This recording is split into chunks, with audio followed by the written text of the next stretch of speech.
धार्मिक आंदोलन से संबंधित महत्वपूर्ण प्रश्नों का भाग 1। पहला प्रश्न है, जैन धर्म में एक पृथक संप्रदाय के रूप में श्वेतांबर की स्थापना कहाँ पर परिणत हुई थी? राजगृह में, पाटलिपुत्र में, उज्जैन में या फिर सांची में? तो सही उत्तर पाटलिपुत्र, ऑप्शन बी। हालांकि जैन धर्म का 2 भागों श्वेतांबर और दिगंबर में विभाजन पाटलिपुत्र में हुई जैन धर्म की प्रथम महासभा 4वीं शताब्दी ईसा पूर्व में ही हो गया था, लेकिन इसका वास्तविक स्वरूप 6वीं शताब्दी ईस्वी यानी 512 ईस्वी में वल्लभी में आयोजित जैन धर्म की द्वितीय महासभा में निर्धारित हुआ था। तो याद रखिएगा, जैन धर्म में एक पृथक संप्रदाय के रूप में श्वेतांबर की स्थापना पाटलिपुत्र में परिणत हुई थी। अगला प्रश्न है, जैन परंपरा के अनुसार 22वें तीर्थंकर नेमिनाथ संबंधित थे किससे? तो सही उत्तर है नेमिनाथ का संबंध कृष्ण से है। नेमिनाथ जैन धर्म के प्रसिद्ध 22वें तीर्थंकर थे। 22वें तीर्थंकर नेमिनाथ को जैन धर्म में श्री कृष्ण के समकालीन और उनका चचेरा भाई माना जाता है। अगला प्रश्न है, वीर निर्वाण युग किससे संबंधित है, यानी किस धर्म से? देखिए, जैन धर्म, बौद्ध धर्म, शैव संप्रदाय या आजीवक? तो सही उत्तर है जैन धर्म। देखिए, वीर निर्वाण युग जैन धर्म से संबंधित है। ये 24वें जैन तीर्थंकर भगवान महावीर स्वामी के निर्वाण को स्मरण कराता है। ये कालानुक्रमिक गणना की सबसे पुरानी प्रणालियों में से एक है, जिसका प्रयोग आज भी भारत में किया जाता है। अगला प्रश्न है, निम्नलिखित में से कौन महावीर जैन के शिष्य के रूप में संबंधित थे? ऑप्शन है मक्खली गोशाल, पूरन कश्यप, पकुद कात्यायन या अजित केशकम्बलिन। तो सही उत्तर मक्खली गोशाल, ऑप्शन ए। देखिए, मक्खली गोशाल प्रारंभ में महावीर के शिष्य थे, लेकिन बाद में मतभेद के चलते इन्होंने महावीर की शिष्यता त्याग आजीवक नामक स्वतंत्र संप्रदाय की स्थापना की। ये संप्रदाय लगभग 1002 ईस्वी तक बना रहा। इनका मत नियतिवाद कहा जाता है, जिसके अनुसार संसार की प्रत्येक वस्तु भाग्य द्वारा पूर्व में नियंत्रित और संचालित होती है। अगला प्रश्न है, निम्नलिखित में से किसने ब्राह्मणों और श्रमणों को सांप और नेवले की तरह शाश्वत दुश्मन कहा था? ऑप्शन है पाणिनि, पतंजलि, तारानाथ और अश्वघोष। तो सही उत्तर पतंजलि ने।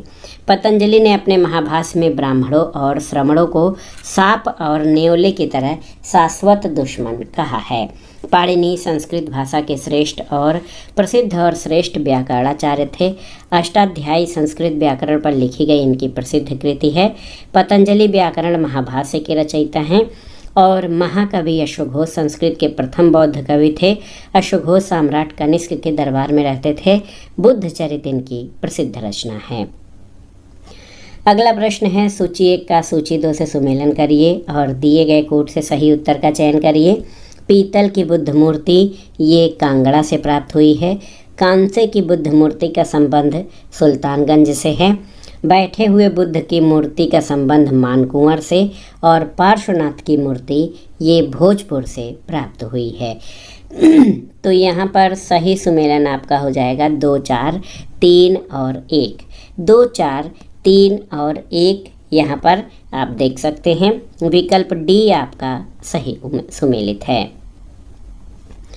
अगला प्रश्न कथन और कारण से संबंधित है। ये प्रश्न भी बहुत ही महत्वपूर्ण है। कथन है, बौद्ध धर्म बहुजन हिताय और बहुजन सुखाय था। बिल्कुल सही है। कारण है कि बुद्ध बहुसंख्यक जन को उनकी परेशानियों से छुटकारा दिलाना चाहते थे। तो बिल्कुल सही है, कथन और कारण दोनों सही हैं और कारण कथन की सही व्याख्या है। दोस्तों, बौद्ध दर्शन बहुजन हिताय और बहुजन सुखाय था, क्योंकि बुद्ध बहुसंख्यक जन को उनकी परेशानियों और दुखों से मुक्ति दिलाना चाहते थे। अगला प्रश्न है, बौद्ध धर्म के महासांघिक संप्रदाय की उत्पत्ति निम्नलिखित में से कहाँ हुई थी? कौशाम्बी, पाटलिपुत्र, राजगृह या वैशाली? तो सही उत्तर वैशाली में। बौद्ध धर्म वैशाली में होने वाली द्वितीय बौद्ध संगीत में 2 उप संप्रदायों थेरवादी और महासांघिक में बट गया। स्थविर परंपरागत विनय में आस्था रखते थे। इनका नेतृत्व महाकात्यायन ने किया, जबकि महासांघिक परिवर्तनवादी भिक्षुओं का समूह था। इसका नेतृत्व महाकश्यप ने किया। बौद्ध संघ का मतभेद बढ़ता गया और कालांतर में स्थिवर से हीनयान और महासांघिक से महायान का उदय हुआ। ये बौद्ध संगीत काल अशोक के शासनकाल में हुई। इसकी अध्यक्षता सरोक्यामी यानी साव कमीर ने की थी। अगला प्रश्न है, निम्नलिखित में से कौन प्रारब्ध के दर्शन के समर्थक थे? तो सही उत्तर आजीवक। आजीवक संप्रदाय की स्थापना मक्खली गोशाल ने की थी। ये प्रारब्ध और नियतिवादी दर्शन का समर्थन करते थे और इनका ईश्वर, पुनर्जन्म और कर्मकांड में विश्वास नहीं था। ये भारत का प्रथम नास्तिकवादी और भौतिकवादी संप्रदाय था। अगला प्रश्न है, निम्नलिखित में से किसने उच्छेदवाद कहलाने वाले भौतिकवादी सिद्धांत का प्रचार प्रसार किया था? ऑप्शन है मक्खल गोशाल, पुराना कसापा, अजित केश कंबली या पकुधा कात्यायन। तो सही उत्तर अजित केश कंबलिन। अजित केश कंबली भगवान बुद्ध के समकालीन एक प्रधान आचार्य थे। उन्होंने घोर उच्छेदवाद सिद्धांत का प्रतिपादन किया और भौतिक सत्ता से परे वो किसी तत्व में विश्वास नहीं करते थे। इनके अनुसार न तो कोई कर्म पुण्य प्रदान करता है न पाप, तथा मृत्यु के बाद शरीर जला दिए जाने पर उसका कुछ भी शेष नहीं रहता है। अगला प्रश्न है, बुद्ध की शिक्षाओं के निम्नलिखित पहलुओं में से किसको आश्रित उत्पत्ति के नियम के रूप में जाना जाता है? तो सही उत्तर पतिच्चा समुत्पद को। देखिए, प्रतीत्य समुत्पाद या पतिच्चा समुत्पद बौद्ध दर्शन का केंद्रीय सिद्धांत है। इसका शाब्दिक अर्थ है प्रतीत्य यानी किसी वस्तु के होने पर, समुत्पाद यानी किसी अन्य वस्तु की उत्पत्ति। इसे कार्य कारण सिद्धांत भी कहा गया है। प्रतीत्य समुत्पाद के 12 क्रम हैं जिसे द्वादश निदान कहा जाता है। ये है अविद्या, संस्कार, विज्ञान, नाम रूप, खड़ायतन, स्पर्श, वेदना, तृष्णा, उपादान, भव, जाति तथा जरा मरण। अगला प्रश्न है, निम्नलिखित में से कौन सा ग्रंथ किसी पुरुष और महिला के बीच 10 प्रकार के सम्मिलन का उल्लेख करता है? तो सही उत्तर विनय पिटक। विनय पिटक का शाब्दिक अर्थ है अनुशासन की टोकरी। बौद्ध धर्म में भिक्षु और भिक्षुणी के रूप में प्रवेश करने वाले शिष्य यानी अनुयायी के आचरण व्यवस्थित करने के निमित्त निर्मित अनुशासन के नियम को विनय कहते हैं। इसमें पुरुष महिला के मध्य 10 प्रकार के मिलन का उल्लेख है जो सामाजिक नियमों के अनुकूल हैं। अगला प्रश्न है, बुद्ध का क्या अर्थ होता है? तो सही उत्तर प्रबुद्ध यानी जिसको ज्ञान की प्राप्ति हो। बुद्ध का अर्थ प्रबुद्ध होता है और बौद्ध धर्म के संस्थापक सिद्धार्थ ज्ञान प्राप्ति के बाद बुद्ध कहलाए। 35 वर्ष की उम्र में बोधगया में वैशाख पूर्णिमा की एक रात पीपल वृक्ष के नीचे निरंजना नदी के तट पर सिद्धार्थ को ज्ञान प्राप्त हुआ था। अगला प्रश्न है, प्राचीनतम जैन सन्यासी का प्रमाण मिलता है किस अभिलेख में? ऑप्शन है आपके जूनागढ़ अभिलेख में, हाथी गुम्फा अभिलेख, एरड़ अभिलेख या भीतरी अभिलेख में। तो सही उत्तर हाथी गुम्फा अभिलेख में। प्राचीनतम जैन सन्यासी का प्रमाण हाथी गुम्फा अभिलेख में मिलता है। हाथी गुम्फा अभिलेख से ज्ञात होता है कि नंद राजा कलिंग से प्रथम जिन की एक प्रतिमा उठा ले गया था। कलिंग में चेद वंश का महान शासक खारवेल जैन धर्म का अनुयायी था। खारवेल ने अपने राज्याभिषेक के 13वें वर्ष में भुवनेश्वर के पास उदयगिरी और खंडगिरी पहाड़ियों को कटवाकर जैन भिक्षुओं के आवास के लिए गुहा विहार निर्मित कराया था। उसके समय में विद्याधर नामक जैनियों की एक शाखा का उल्लेख मिलता है। अगला प्रश्न है, समरादित्य कथा का संबंध किस संप्रदाय से है? तो सही उत्तर जैन संप्रदाय। समरादित्य कथा का संबंध जैन संप्रदाय से है। इसके अलावा जैन संप्रदाय से संबंधित अन्य ग्रंथों में कुवलय माला, तिलक मंजरी, रंभा मंजरी इत्यादि हैं। अगला प्रश्न है, भगवापि कौशल को, अहमपि कौशल को किस बौद्ध ग्रंथ का उद्धरण है? ऑप्शन है दिग्घ निकाय, मध्यम निकाय, खुद्दक निकाय या अंगुत्तर निकाय। तो सही उत्तर मध्यम निकाय, ऑप्शन बी। दोस्तों, मध्यम निकाय से ज्ञात होता है कि एक बार प्रसेनजित ने कहा था कि भगवापि कौशल को, अहमपि कौशल को, अहमपि अस्सिठ को, भगवापि अस्सिठ को, यानी बुद्ध कौशल के हैं और मैं भी 80 वर्ष का हूँ और बुद्ध भी। अगला प्रश्न है, अधोलिखित किस बौद्ध ग्रंथ में राज्य की उत्पत्ति के सामाजिक अनुबंध सिद्धांत का उल्लेख है? तो सही उत्तर दिग्घ निकाय में। बौद्ध ग्रंथ दिग्घ निकाय में राज्य की उत्पत्ति के सामाजिक अनुबंध सिद्धांत का उल्लेख मिलता है।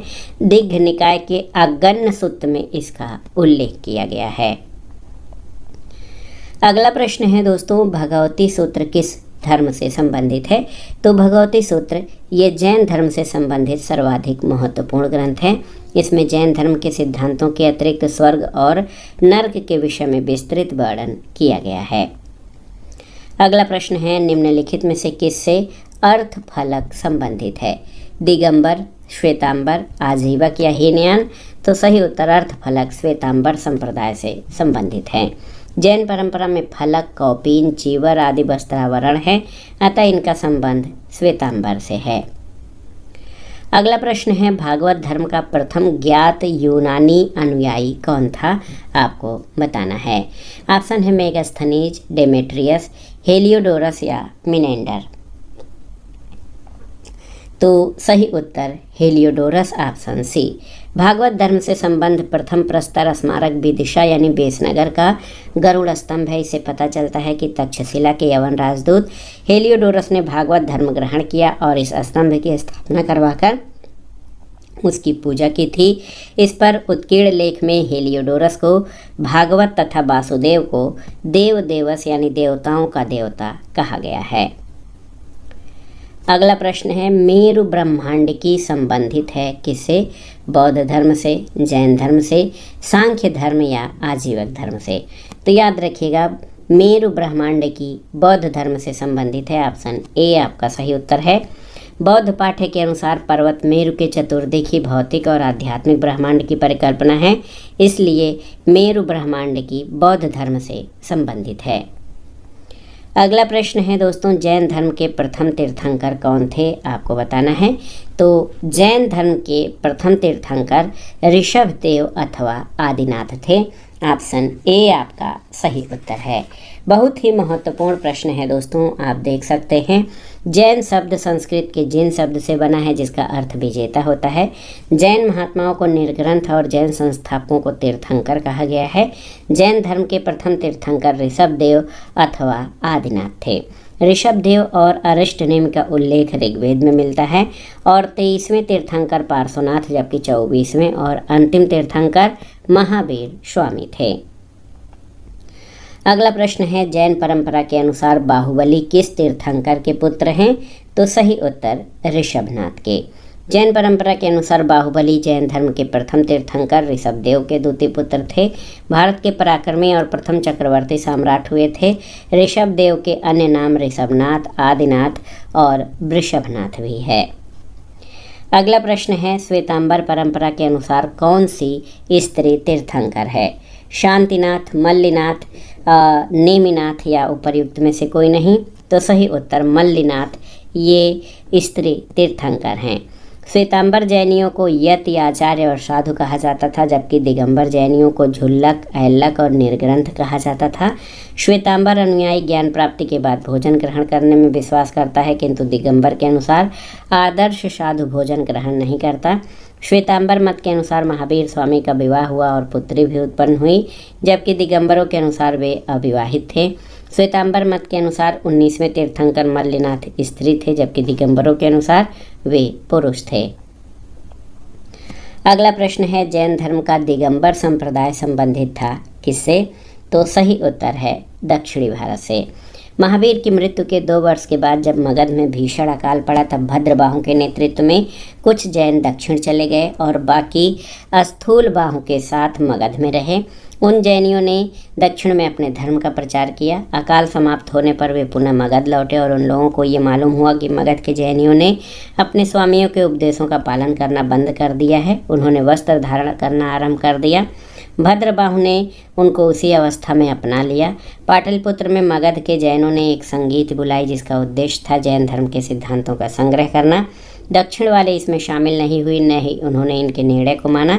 तब से दक्षिण वाले दिगंबर और मगध वाले श्वेतांबर कहलाए। इसलिए स्पष्ट है कि दिगंबर संप्रदाय दक्षिण भारत से संबंधित था। अगला है, निम्नलिखित किस साहित्य में उल्लेख किया गया है कि पार्श्वनाथ क्षत्रिय थे? तो सही उत्तर आपका हो जाएगा कल्प सूत्र में। जैन साहित्य के तीर्थंकर परंपरा के अनुसार पार्श्वनाथ 23वें तीर्थंकर थे। उनका जन्म महावीर स्वामी के जन्म 599 ईसा पूर्व से 250 वर्ष पहले हुआ था, यानी 850 ईसा पूर्व में।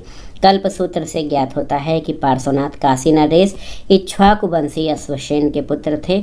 उनकी माता का नाम वामा देवी था और पार्श्वनाथ ने ही जैन धर्म में अहिंसा, सत्य, अस्तेय, अपरिग्रह 4 व्रत प्रचलित किए थे। अगला प्रश्न है, जैन धर्म के 23वें तीर्थंकर माने जाते हैं कौन? तो सही उत्तर भगवान पार्श्वनाथ। पार्श्वनाथ जैन धर्म के 23वें तीर्थंकर माने जाते हैं। इनके पिता अश्वसेन काशी के राजा थे। इनका जन्म काशी वाराणसी में हुआ था। पार्श्वनाथ ने अपने अनुयायियों को चतुर्याम शिक्षा का पालन करने को कहा। ये 4 शिक्षाएं थीं, सत्य, अहिंसा, अस्तेय और अपरिग्रह। पार्श्वनाथ को आश्रम पद उद्यान में ज्ञान प्राप्त हुआ था। अगला प्रश्न है, तीर्थंकर महावीर का जन्म हुआ था कहाँ पर? तो सही उत्तर है कुंडग्राम में। महावीर स्वामी जो जैन धर्म के 24वें और अंतिम तीर्थंकर थे, इनका जन्म वैशाली के निकट कुंडग्राम में लगभग 599 ईसा पूर्व में हुआ था। इनकी मृत्यु मल्लगढ़ राज्य के पावापुरी में 527 ईसा पूर्व के लगभग 72 वर्ष की आयु में हुई थी। महावीर स्वामी की माता त्रिशला वैशाली के लिच्छवीगढ़ राज्य के प्रमुख चेटक की बहन थीं। इनके पिता सिद्धार्थ ज्ञात्रिक क्षत्रियों के संघ के प्रधान थे। इनके बड़े भाई नंदिवर्धन थे। अगला प्रश्न है, महावीर को सर्वोच्च ज्ञान कैवल्य की प्राप्ति हुई थी कहाँ पर? ऑप्शन है कुंडग्राम, वैशाली, बोधगया या जृंभिक ग्राम में। तो सही उत्तर जृंभिक ग्राम में। जैन धर्म में पूर्ण ज्ञान के लिए कैवल्य शब्द का प्रयोग किया गया है। महावीर स्वामी को 12 वर्ष की कठोर तपस्या और साधना के बाद जृंभिक ग्राम के समीप ऋजुपालिका नदी के तट पर एक साल वृक्ष के नीचे कैवल्य या पूर्ण ज्ञान प्राप्त हुआ था और इसके फलस्वरूप वे केवलिनिया जिन कहलाए थे। अगला प्रश्न है, महावीर के जीवन काल में जैन संघ का प्रथम विच्छेदक कौन था? आपको बताना है। बहुत ही महत्वपूर्ण प्रश्न है। ऑप्शन है जामाली, जावाली, जम्भल या फिर केशी। तो सही उत्तर आपका हो जाएगा जामाली। महावीर स्वामी के ज्ञान प्राप्ति के 12वें वर्ष उनके प्रथम शिष्य जामाली से उनका मतभेद हो गया। मतभेद का कारण क्रियमाण कृत सिद्धांत यानी कार्य करते ही पूरा हो जाना था। इस मतभेद के कारण जामाली ने संघ छोड़ दिया और एक नए सिद्धांत बहुरतवाद यानी कार्य पूरा होने पर ही पूरा माना जाएगा का प्रतिपादन किया। जैन धर्म में दूसरा विद्रोह जामाली के 2 वर्ष बाद तीसगुप्त ने किया था और जैन धर्म में परम तत्व की व्याख्या के लिए सप्तभंग न्याय अथवा स्यादवाद की कल्पना की गई थी। अगला प्रश्न है, किसे एक संप्रदाय का प्रमुख निग्रंथ माना जाता था? बुद्ध, लकुलिश, इसके अलावा महावीर या शंकराचार्य। तो सही उत्तर आपका हो जाएगा महावीर को। महावीर स्वामी को 12 वर्ष की कठोर तपस्या और साधना के बाद कैवल्य या पूर्ण ज्ञान प्राप्त हुआ। ज्ञान प्राप्ति के बाद केवलिन, अरहत, जिन और निर्ग्रंथ कहलाए थे। पाशुपत संप्रदाय के संस्थापक लकुलिश थे, जिन्हें भगवान शिव के 18 अवतारों में से एक माना जाता है। अद्वैतवाद की संकल्पना आदि शंकराचार्य ने की थी और अद्वैतवाद के अनुसार इस निखिल सृष्टि में एक ही ब्रह्म सत्य है, इसमें संसार को मिथ्या माना जाता है। अगला प्रश्न है, महावीर की माता का नाम क्या था? तो आप जानते हैं त्रिशला। महावीर की माता का नाम त्रिशला था, जिन्हें प्रियकाणी और विदेह दत्ता के नाम से भी जाना जाता था। जैन अनुश्रुतियों में इनके पिता सिद्धार्थ के भी 2 अन्य नाम श्रेयास्म और यशाप्स मिलते हैं। इनकी बहन का नाम सुदर्शन, इनकी पत्नी का नाम यशोदा और इनकी पुत्री का नाम अड़ोज्जा या प्रियदर्शना था। अगला प्रश्न है कि देवनंदा जैन धर्म में किस रूप में प्रसिद्ध हैं? महावीर की माता, महावीर की पत्नी, महावीर की भगिनी या महावीर की मौसी। तो सही उत्तर महावीर की माता। महावीर की माँ त्रिशला को विदेह, दिन्ना या प्रेकाड़ी सहित विभिन्न नामों से विभिन्न ग्रंथों में जाना जाता है। कल्पसूत्र और अन्य ग्रंथों में निहित एक पौराणिक कथा के अनुसार उनकी असली माँ देवनंदा एक ब्राह्मण महिला थी। अगला प्रश्न है, स्वामी महावीर के भिक्षुणी संघ की प्रधान कौन थी? आपको बताना है। तो सही उत्तर चंदना। महावीर स्वामी के भिक्षुणी संघ की प्रधान चंदना थी। ये चंपा नरेश दधिवाहन की पुत्री थी। नंदिवर्धन और सुदर्शना महावीर के भाई बहन थे। महावीर की पुत्री प्रियदर्शना जमाल की पत्नी थी और जमाल महावीर स्वामी का दामाद और भांजा था। अगला प्रश्न है, स्यादवाद में संभावनाएं होती हैं कितनी?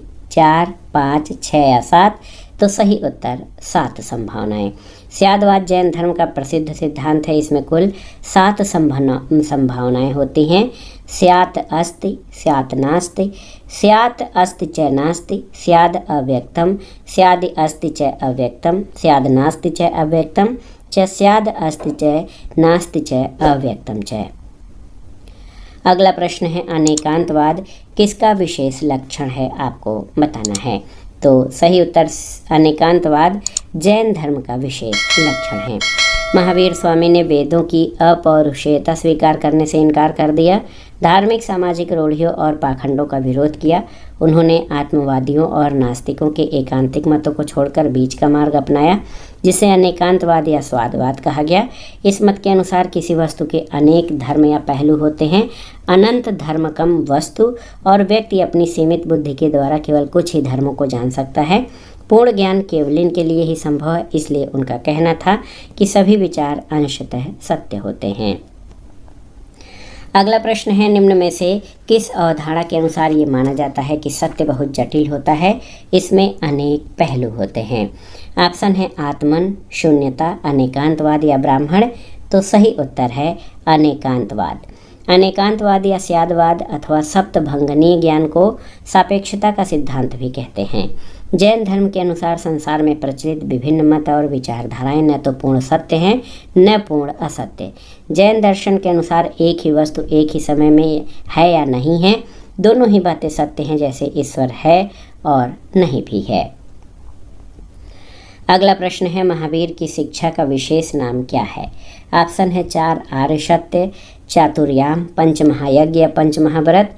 तो सही उत्तर पंच महाव्रत। महावीर की शिक्षा का विशेष नाम पंच महाव्रत है, जो अहिंसा, सत्य, अस्तेय, अपरिग्रह और ब्रह्मचर्य को शामिल करता है। प्रथम 4 व्रत पार्श्वनाथ के समय से प्रचलित थी। महावीर ने इसमें 5वां व्रत ब्रह्मचर्य को जोड़ा था। गृहस्थ जीवन व्यतीत करने वाले जैनियों के लिए इन्हीं व्रतों की व्यवस्था थी, लेकिन उनमें कठोरता कुछ कम थी। इस कारण इसे अणुव्रत अथवा पंच अणुव्रत के नाम से जाना जाता है। जैन धर्म में आजीव का विभाजन 5 भागों में किया गया है, जो हैं पुद्गल, काल, आकाश, धर्म और अधर्म।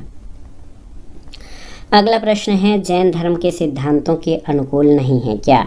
अहिंसा पर अत्यधिक बल, काया क्लेश से शरीर का अंत, जनभाषा में प्रचार या ईश्वर द्वारा कैवल्य प्राप्ति। तो सही उत्तर ईश्वर द्वारा कैवल्य प्राप्ति ये जैन धर्म के सिद्धांतों के अनुकूल नहीं है। जैन धर्म अहिंसा पर अत्यधिक बल देता है, साथ ही इसमें काया क्लेश से शरीर का अंत करने पर जोर दिया गया है। इस धर्म का प्रचार जनभाषा में किया गया था, प्राकृत भाषा में, और इस सिद्धांत में ईश्वर द्वारा कैवल्य की प्राप्ति का सिद्धांत नहीं है। अगला प्रश्न और धार्मिक आंदोलन से संबंधित महत्वपूर्ण प्रश्नों का भाग 1 का ये आखिरी प्रश्न है कि निम्नलिखित में से कौन सबसे विशालकाय जैन प्रतिमा है। ऑप्शन है श्रवण बेलागोला की गोमट की एकाश्म प्रतिमा, ग्वालियर की पार्श्वनाथ प्रतिमा, उदयगिरि गुहा की जैन प्रतिमा या भोजपुर की पार्श्वनाथ प्रतिमा। तो सही उत्तर ऑप्शन ए श्रवण बेलागोला की गोमट की एकाश्म प्रतिमा। दोस्तों, श्रवण बेलागोला की गोमट की एकाश्म प्रतिमा विशालकाय जैन प्रतिमा है, जो 57 फीट ऊंची है। इसे ग्रेनाइट चट्टान के एकल खंड से निर्मित किया गया है। इसका निर्माण गंग वंश के मंत्री और सेनापति चामुंड राय ने करवाया था। श्रवण बेलागोला कर्नाटक राज्य में स्थित है।